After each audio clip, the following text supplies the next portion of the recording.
Motoristas e cobradores confirmam vão parar tudo na sexta-feira. Maranhenses são vítimas de soterramento ocorrido em São Paulo.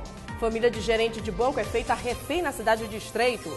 Veja como foi o segundo dia de reintegração de posse no residencial Nova Terra. A Operação Zodíaco é considerada a maior operação de reintegração de posse já feita pela Polícia Federal em todo o país. Menino de 3 anos é mantido em cárcere privado pelo avô e pela mãe na capital.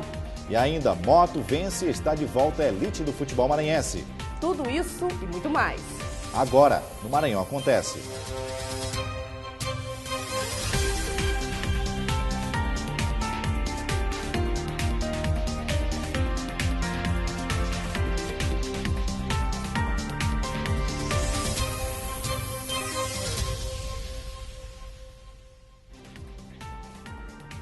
Olá, boa noite para você de casa. Muito boa noite. A edição de hoje traz um problema que já é antigo na cidade e que tem ficado cada vez maior: a falta de segurança dentro dos ônibus de São Luís. Assaltos, assassinatos, furtos e violência contra os trabalhadores são alguns dos problemas diários aqui na capital. Hoje completa 40 dias da última paralisação da categoria de motoristas e cobradores, que reivindicaram mais segurança no trabalho. Já são mais de 400 assaltos registrados até agosto.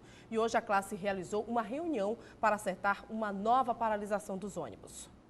Após 40 dias da última paralisação dos rodoviários para exigir mais segurança ao transporte coletivo de São Luís, pouca coisa mudou. Segundo o Sindicato dos Rodoviários, de janeiro a agosto deste ano, já foram registrados mais de 400 assaltos a ônibus em São Luís. A nossa avaliação é negativa, mesmo a gente tendo visto nas ruas algumas blitz feitas pela polícia, mas é negativo pelo número de assaltos que nós entendemos que não caiu. Na manhã de hoje, o Sindicato dos Rodoviários reuniu com a categoria, onde ficou estabelecida a participação na paralisação das centrais sindicais que acontecerá em todo o país na próxima sexta-feira, dia 30. Com isso, toda a população de São Luís, das 7 horas da manhã às 3 da tarde, ficará sem transporte coletivo. A gente pede até desculpa para a população pelo caos que vai acontecer, mas é em função do grande número de assaltos, a insegurança que está muito grande, como sempre a gente coloca, não é um problema hoje só do cobrador e do motorista, e sim de toda a sociedade lodovicense que vem passando por esta situação. Segundo o sindicato, o policiamento e as abordagens a ônibus apenas mudaram o foco dos assaltantes, mas não resolveram o problema da falta de segurança. Dos 39 assaltos registrados nesse mês, 12 aconteceram na área Itaquibacanga e 6 na Avenida dos Franceses. Após a paralisação da próxima sexta-feira, o sindicato espera ter uma resposta efetiva por parte da Secretaria de Segurança Pública do Estado. A gente vem tentando essa conversa com o governo do Estado e também com o secretário de Segurança, que até o momento não atendeu nossas reivindicações e nem pelo menos chamou para reunir. A nossa produção entrou em contato com o Sindicato das Empresas de Transportes de Passageiros. A informação passada é de que eles ainda não haviam sido comunicados oficialmente. Por isso, não poderiam emitir qualquer nota sobre a possível paralisação. Outra categoria que também já confirmou participação na paralisação geral do dia 30, na sexta-feira, foram os bancários. É bom se programar. Em São Paulo, região sudeste do país, um prédio desabou na manhã de hoje. Segundo informações do Corpo de Bombeiros, entre os soterrados, 3 são maranhenses da mesma família e um deles ainda não foi localizado. As informações com Adria Rodrigues. Francisco Feitosa Filho, de 20 anos, trabalhava na obra e estava no local no momento do desabamento. Ele é natural de Imperatriz e ainda está desaparecido. Segundo o pai do jovem, as informações até agora são apenas repassadas por parentes que também estavam na obra e que já estão bem. Cerca de 20 pessoas eram de Imperatriz. Até o fim desta tarde, 24 pessoas haviam sido resgatadas com vida. A obra deve passar por perícia para apurar as causas do desabamento. Adria Rodrigues para o Maranhão Acontece. Dos 35 operários que trabalhavam na obra que desabou em São Paulo, 20 eram da cidade de Imperatriz. E também no sul do estado, a família de um gerente de banco foi sequestrada por uma quadrilha de assaltantes. A esposa e 2 filhos do bancário estão em poder dos bandidos. O fato aconteceu pela manhã e a família foi feita refém para que o gerente fosse até a agência e efetuasse a retirada de dinheiro. A ação foi descoberta pela polícia, que iniciou as buscas pelos criminosos. A família foi liberada pelos sequestradores por volta de 4h30 da tarde entre os municípios de Estreito e Porto Franco. E até agora, ninguém foi preso. E hoje foi o segundo dia de reintegração de posse no residencial Nova Terra, em São José de Ribamar. Foi bem mais tranquila que no primeiro dia. A ação conta com apoio da Polícia Federal e Estadual, além de agentes da Caixa Econômica que estão avaliando os imóveis avariados. Nesta terça-feira, a movimentação era tranquila no residencial Nova Terra, no município de São José de Ribamar. Dezenas de caminhões circulavam pela maioria das ruas, fazendo a mudança das famílias que não estavam inscritas no programa Minha Casa Minha Vida e moravam irregularmente nos imóveis há 6 meses. Ainda teve morador que tentou resistir para deixar a casa, mas logo foi contido pelos policiais federais e os trabalhos seguiram tranquilos. Durante a madrugada não houve alteração, à noite não houve alteração e agora pela manhã está transcorrendo tudo tranquilo.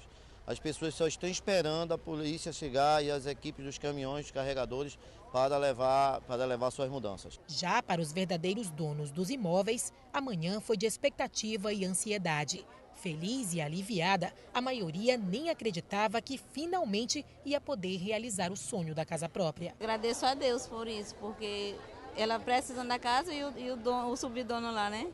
Louvado seja Deus que ele conscientizou e saiu ontem à noite. Só no primeiro dia da operação, quase 500 contemplados no programa do governo federal procuraram o estande armado no residencial Nova Terra. Segundo a direção da Caixa Econômica, os atendimentos vão ser feitos até o próximo dia 1º, até às 4 horas da tarde. A expectativa é que 2.700 contemplados compareçam ao local até o fim da ação. A Operação Zodíaco é considerada a maior operação de reintegração de posse já feita pela Polícia Federal em todo o país, por desocupar as quase 3.000 casas que foram invadidas no final de março deste ano. Se antes do dia 1º nós conseguimos desocupar todos os imóveis, nós encerramos a operação. Se no dia 1º ainda tiver imóveis a desocupar, nós continuamos até o último imóvel ser desocupado. Na cidade de Arari, a Justiça decretou remoção de presos e interdição da delegacia do município. Na decisão do juiz Gladstone Coutrin, alega que a unidade de segurança necessita de uma urgente readequação do local. Precárias condições físicas e sanitárias, além de superlotação e falta de equipamentos de segurança, insalubridade e higiene na delegacia. A decisão judicial acrescenta ainda a remoção de todos os presos para a penitenciária de Pedrinhas, aqui na capital. Caso não cumpram, a multa diária é de R$5.000.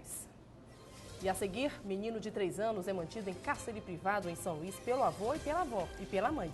Ainda projeto pretende diminuir o número de trotes a serviços de urgência no Maranhão. A gente volta em instantes.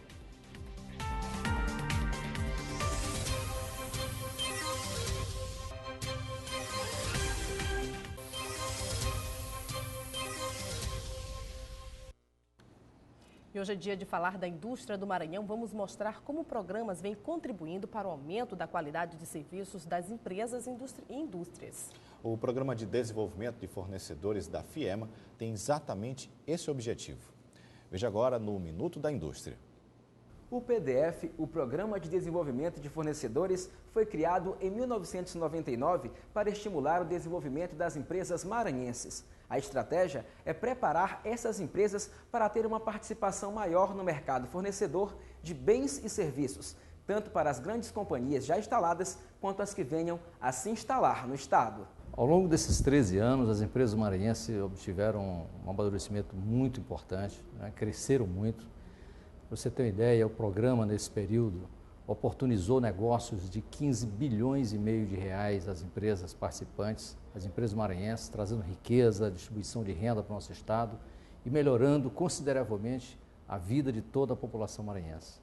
A gestão do PDF é dividida entre o poder público, através da Secretaria de Estado do Desenvolvimento, Indústria e Comércio, e a iniciativa privada, por meio da FIEMA. Reuniões mensais fazem a avaliação e o planejamento do programa.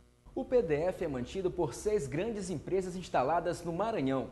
Começou com 78 empresas cadastradas. Hoje são quase 900 e essas empresas estão mais preparadas para fornecer bens e serviços para as companhias mantenedoras do programa.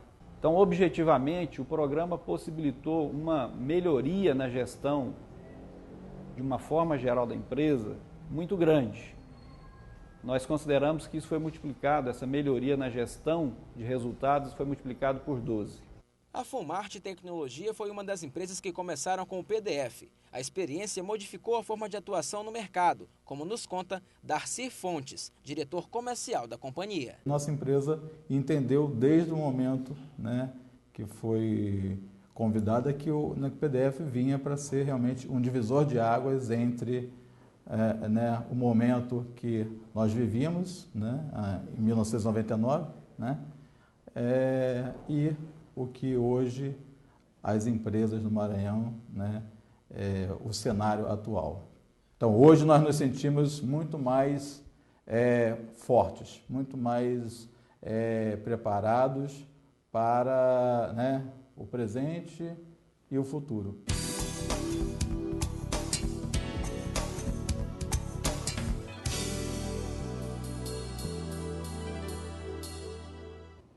Menino de 3 anos, mantido refém pelo avô e pela mãe em uma casa no bairro da Ilhinha, ficou por 3 horas em cárcere privado.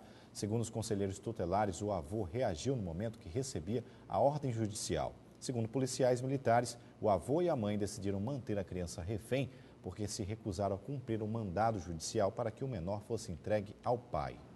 A decisão da Justiça foi baseada em denúncias feitas pelo Conselho Tutelar, que informou ao Ministério Público que a criança era maltratada. Segundo o pai, a criança, o promotor de justiça, o Willer Siqueira Mendes Gomes, o menino fala e anda com dificuldades.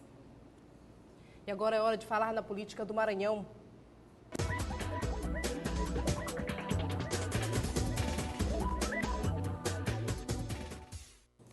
Já foi aprovado na Assembleia Legislativa um projeto de lei que deve acabar com o trote a serviços de urgência como o SAMU. Se for confirmado o trote, o acusado vai ter que pagar multa de R$ 500 descontado na conta telefônica. Uma brincadeira que pode custar uma vida. Este pode ser o resultado de um trote através de uma ligação para o SAMU, o Serviço de Atendimento Móvel de Urgência. Os trotes também são prejudiciais quando direcionados para as centrais telefônicas da Polícia Militar e do Corpo de Bombeiros. Em Imperatriz, das 6.343 ligações para os números de emergência, 4.744 foram trotes, o que representa 74,8% das ligações. Com o objetivo de mudar esta realidade, o deputado estadual Carlinhos Amorim apresentou na Assembleia Legislativa um projeto de lei, estabelecendo que os trotes sejam punidos com multas aos assinantes ou responsáveis por linhas telefônicas de onde as chamadas foram originadas. E nós queremos acabar com isso. Uma lei minha foi sancionada, já está vigorando, o telefone que originou essa ligação será identificado e a pessoa será punida por um valor de R$ 500 na conta telefônica se for detectada infringindo essa norma nova. E essa lei é uma contribuição nossa para diminuir e eliminar essa situação no Maranhão. O projeto vem com o objetivo de diminuir e até mesmo acabar com uma brincadeira de mau gosto e que custa muito caro. Agora, a Assembleia Legislativa quer saber como fazer para acabar também com os trotes feitos através do telefone público. E na Câmara Municipal de São Luís, a discussão é por conta do cancelamento de audiências públicas depois da ameaça de mais uma invasão na Casa Parlamentar. A decisão é da presidência da Casa, mas muitos vereadores reclamam do impedimento de novas audiências. Longas discussões marcaram a sessão desta terça-feira na Câmara Municipal.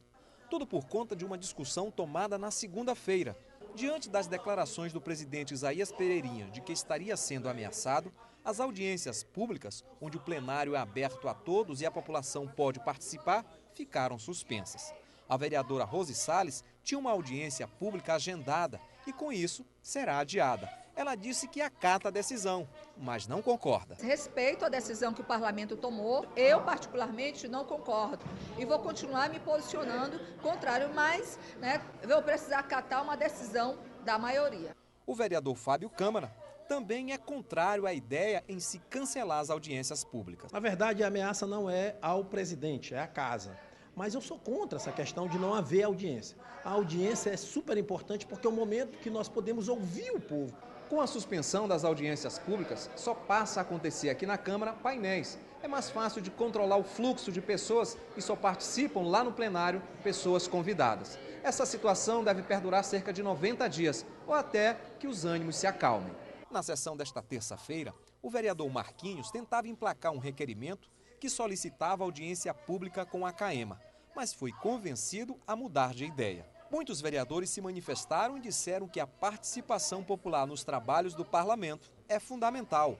Alegam que é por meio das audiências públicas que a casa se aproxima ainda mais dos anseios populares, mas que este é um momento delicado. Transformar as audiências públicas provisoriamente em painéis ou sessões especiais não tem cabimento para isso. Audiência pública, onde está o poder de voz da população, onde ela vem se manifestar e ver os problemas da comunidade para tentar resolver. Então, as audiências públicas dão os encaminhamentos necessários para resolver os problemas. Nesta quarta-feira, está programado um painel para discutir o transporte público na capital e manifestantes não terão acesso. A crise econômica nos países da Europa e até na China causou impacto para a economia brasileira.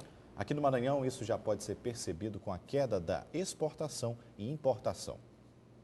Com o dólar em alta e as grandes economias mundiais em crise, é natural uma retração nos negócios internacionais. E o Maranhão não está alheio a esta situação. Aqui as importações reduziram em 771 milhões de dólares e as exportações tiveram baixa de cerca de 347 milhões de dólares. E essa crise econômica vivenciada na Europa tem influência direta na economia do estado.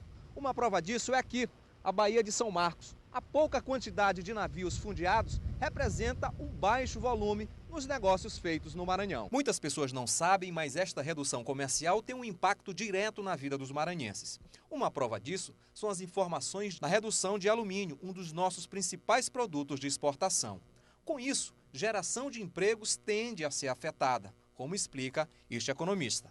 O que nós estamos vendo recentemente é uma queda no preço das commodities minerais, principalmente. Isso se deve à desaceleração do crescimento da China em um contexto de crise europeia, etc. Para se ter uma ideia, em 2012, de janeiro a julho, nós importamos cerca de 4 bilhões de dólares. Em 2013, este número caiu para cerca de 3 bilhões e 300 milhões de dólares, redução no volume de negócios na casa dos 700 milhões de dólares. A tendência é que esta relação se mantenha ainda por um bom tempo e o Maranhão sofra com os reflexos da deterioração das economias mundiais. Nós estamos falando de uma redução de um patamar de crescimento de 12% ao ano para um patamar de crescimento de 7%, 8%. Não significa recessão, não significa que os chineses deixarão de demandar minério de ferro e soja e outros produtos que compram do Brasil, mas a uma taxa menor e, portanto, a um preço menor do que aquele que foi praticado na segunda metade da década passada. E o Ministério Público Federal conseguiu na Justiça Federal uma liminar que obriga a União a suspender repasses de verbas federais ao município de Governador Edson Lobão, caso o nome da cidade não seja alterado dentro do prazo de 90 dias. O nome da cidade desrespeita a Constituição Federal, carregando o nome de político da região ainda vivo. Esta seria uma forma de promover politicamente o ministro de Minas e Energia, Edson Lobão. A cidade foi emancipada em 1994 e só agora uma decisão para alterar o nome do município. E a seguir, CNJ realiza vistoria em unidades da FUNAC na capital. Daqui a pouco você vai ver como foi o primeiro dia de atendimento da ANS para tirar dúvidas sobre a portabilidade para a Unimed. A gente volta em instantes.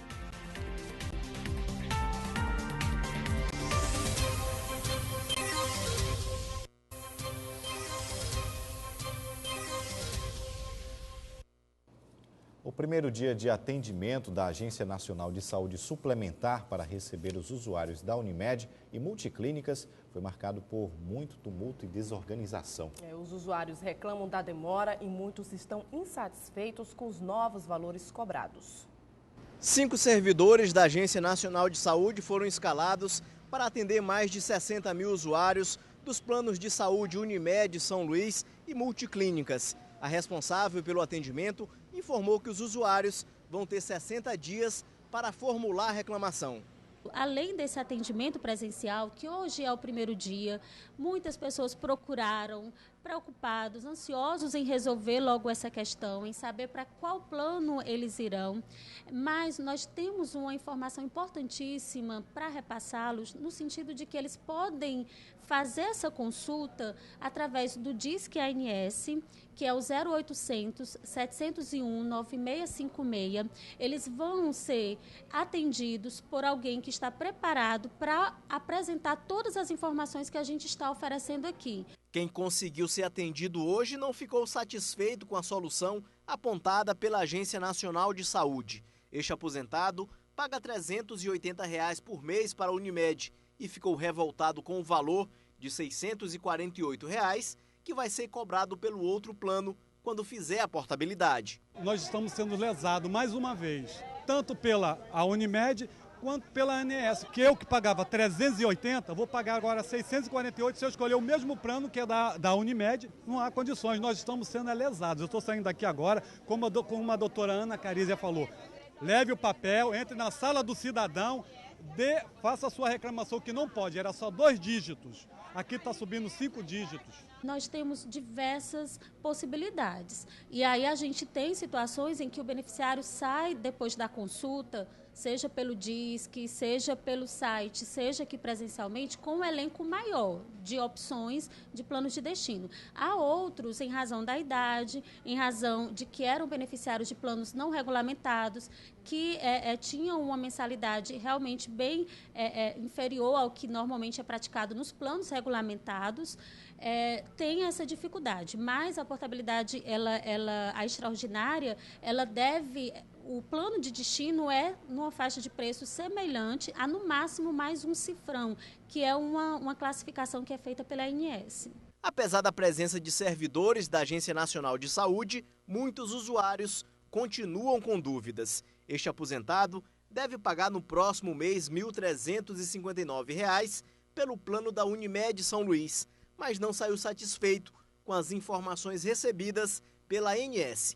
Fica aquele impasse da dúvida se o sujeito vai ser beneficiado ou não, ou vai ser atendido ou não vai ser atendido. O atendimento está sendo feito das 8 da manhã às 3 da tarde no Núcleo Estadual do Ministério da Saúde, que fica no Parque do Bom Menino. Está confirmado, São Luís vai receber na próxima segunda-feira 10 profissionais do programa Mais Médicos. Os 10 médicos selecionados para a capital são brasileiros e vão trabalhar na zona rural da capital. 8 desses profissionais são formados no Maranhão, um virá da Bahia e outro do Rio de Janeiro. O Maranhão tem 90 cidades em situação de emergência médica. Nenhum médico inscrito nesse programa federal escolheu locais para trabalhar como esses. E é pior isso que os 4 cubanos, e o que é pior, os 4.000 cubanos que chegarão até dezembro vão atender nos municípios rejeitados de todo o país. Todas as unidades de saúde da cidade vão receber um médico apenas. O Centro de Saúde Doutora Valdeci Eleutéria vai receber 3 profissionais. São eles: Centro de Saúde Salomão Fiquene, unidade do Tibiri, doutora Valdeci Eleutéria, e o Centro Jailson Alves Viana. E ainda tem o Centro de Saúde Bárbara Coqueiro, unidade do Coquilho, e o Centro do Gapara. João Coutrin Matos, o João da Elza, foi preso em Goiânia nesta terça-feira após assaltar uma carga de fertilizantes avaliada em cerca de R$ 1 milhão. Segundo informações da polícia, João da Elza foi preso com outros 10 homens e portavam um revólver calibre .357 de uso exclusivo da Polícia Federal. O secretário de Segurança do Estado, Aloysio Mendes, está aguardando uma liberação da Justiça para transferi-lo para São Luís. João de Elza foi condenado a 18 anos de prisão por homicídio qualificado pelo assassinato do publicitário Manuel Filho, e conhecido como Surama, em agosto de 2001. João de Elza estava foragido desde 2011.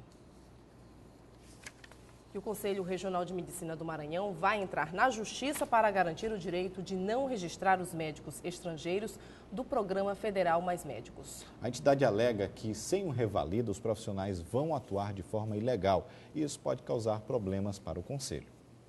De acordo com o presidente do Conselho Regional de Medicina no Maranhão, a vinda de médicos estrangeiros é preocupante e representa um risco para a saúde da população do estado. Preocupa porque penaliza a população, porque vai ser atendido por médico que não provou sua competência em prova nenhuma. Isso preocupa porque vai expor a medicina a riscos, porque quando houver um erro, quando houver uma gravidade contra alguma pessoa, vai se dizer que o médico, a medicina falhou, não o médico cubano ou o médico, seja lá de onde for. Vai rotular como o médico que é o culpado. Além disso, o representante da categoria alega que não há condições de trabalho para estes profissionais atenderem os pacientes. E denuncia que na maioria dos municípios maranhenses não há equipamentos e nem mesmo locais adequados. Algumas cidades não têm médico por falta de condição do médico ir para lá, porque não tem o que fazer. O médico não encontra condições de trabalho, não encontra como fazer a medicina, não tem leito hospitalar, às vezes não tem nem posto de saúde, eu tenho catalogado, eu te mostro, posto de saúde de palha, nesse país afora, isso é um absurdo. De acordo com o Ministério da Saúde, 90 médicos vão realizar atendimentos em diversos municípios maranhenses pelo programa Mais Médicos. A ideia é que os profissionais realizem atendimentos em áreas onde o índice de desenvolvimento humano e mortalidade infantil seja 62% maior que a média nacional, e parte desses números em áreas rurais. Indignados com a vinda ilegal de médicos para o Brasil, os conselhos de todo o país vão ajuizar uma ação na Justiça para impedir que isso aconteça. Em São Luís, a reunião acontece na noite desta terça-feira. A posição que os CRMs do Brasil estão tomando, no Brasil e no Maranhão não é diferente, é dar entrada na Justiça pedindo para que o CRM não seja obrigado a registrar esse médico ilegalmente. E o Conselho Nacional de Justiça veio ao Maranhão fazer vistorias nas unidades da Fundação para ver a situação dos locais. A repórter Ader Rodrigues acompanhou essa visita. A visita foi acompanhada pelo conselheiro do CNJ, o Conselho Nacional de Justiça. O objetivo da visita é verificar as condições dos centros de juventude do Maranhão. Aqui no Centro de Juventude Canaã foi o primeiro a receber a visita da comitiva. Segundo o conselheiro, ainda há muito que melhorar na casa. Bem como também em relação à questão da educação, da profissionalização, do atendimento, especialmente em médico, hospitalar, e também em relação à questão do usuário de droga, né, adolescente usuário de droga. São questões que precisam ser, de fato, não só objeto de atenção, mas principalmente aperfeiçoadas, porque ainda há muito a ser feito nessa área. Pela manhã, Guilherme Calmon se reuniu com representantes estaduais da Defensoria Pública e outros órgãos para discutir sobre as condições dessas casas. Veja daqui a pouco, conta de energia do consumidor vai ficar mais barata a partir de amanhã. E ainda a Moto Vence e garante a volta para a elite do futebol maranhense. A gente volta já já.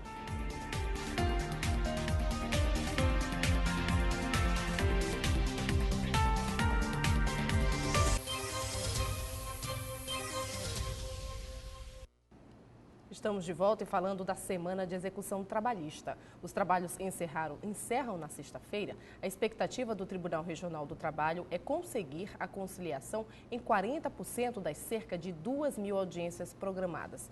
E ainda dá tempo para agendar as audiências na semana de execução trabalhista por meio do site do TRT do Maranhão, trt16.jus.br. E a partir de amanhã de manhã, as contas de energia vão ficar mais baratas. Essa é uma determinação da Anatel. A conta de luz vai ficar em média 3,6% mais barata. A mudança começa a valer a partir de amanhã. A decisão é da Agência Nacional de Energia Elétrica e foi aprovada hoje. A medida faz parte do terceiro ciclo de revisão tarifária da Semar. Para clientes da indústria e grandes empresas, vai acontecer o inverso, um aumento de 0,5%. Para quem tem energia de baixa tensão, como as casas e comércios, a conta de luz vai ficar bem mais barata, 4,02% mais em conta. E a gente fez aqui um cálculo como ficaria a conta de luz da dona de casa que paga uma média de R$ 200 pela conta de energia. Uma economia até bastante considerável no mês. Quem paga hoje a conta de luz de R$ 200 vai ter uma redução de até R$ 8,04. Ao ano, essa economia chega a R$ 96,48, quase R$ 100 de economia. Camelôs da Rua Grande já tem data para serem retirados. A Secretaria Municipal de Urbanismo e Habitação fará a retirada dos ambulantes da frente das lojas e portas de comércios da Rua Grande. Barracas serão permitidas nos cantos das ruas transversais e nos espaços onde houver paredes, mas recuados. O comércio informal da Rua Grande estará padronizado a partir de outubro. Os vendedores ambulantes serão recolocados ao longo desse espaço e outros remanejados de forma ordenada para as ruas transversais. Segundo a associação, há cerca de 2.500 ambulantes atuando na Rua Grande, entre associados e não cadastrados. E o Papão voltou. Com o estádio Nilzinho Santos lotado, o Motoclube venceu o Araioses por 1-0 e está de volta à elite do futebol maranhense no próximo ano. Isso mesmo, Bandeira. Uma felicidade que agora tem a meta de colocar o time na disputa nacional. O jogo começou nervoso. A bola parecia fritar nos pés dos jogadores do Moto. Apesar de precisar de apenas uma vitória nos 3 últimos jogos que restavam para o fim da competição, a expectativa para uma volta por cima em casa era grande. O time tentou 1, 2, 3, 4 vezes e a bola insistia em não encontrar a rede. Mas com tanta insistência, não teria santo, goleiro, papagaio ou cachorro que impediria da bola entrar. E ele tinha que ser ele. Mostra aí, Cléber Pereira, como se bota a bola para dentro.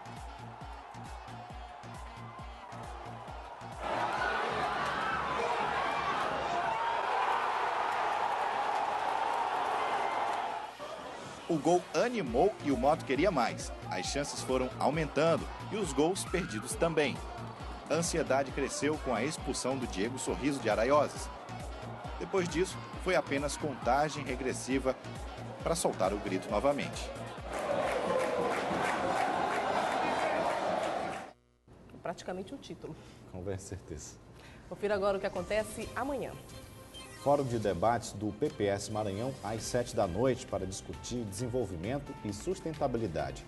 Estas discussões vão fazer parte do plano de governo que vai ser apresentado pelo partido em 2014. O evento será na sede do PPS, na Beira-Mar. Secretaria de Estado do Turismo vai iniciar uma apresentação das belezas turísticas do Maranhão. A ação promocional vai começar em Manaus, em seguida Macapá e Belém.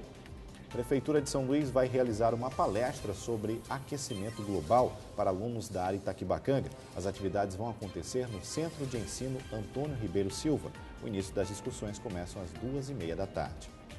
Profissionais da área de administração da IMAP vão orientar a comunidade de Porto Grande em 4 frentes de trabalho: entrevista de emprego, planejamento familiar, planejamento para organizadores, balanço contábil e orientações sobre saúde. As atividades começam às 9 da manhã. Nossa edição de hoje fica por aqui. Reveja as matérias em nosso site tvguará.com. A gente se encontra logo mais às 11h30 da noite no Dia News. Uma ótima noite de terça-feira para você e amanhã tem mais. TV Guará, diferente por natureza.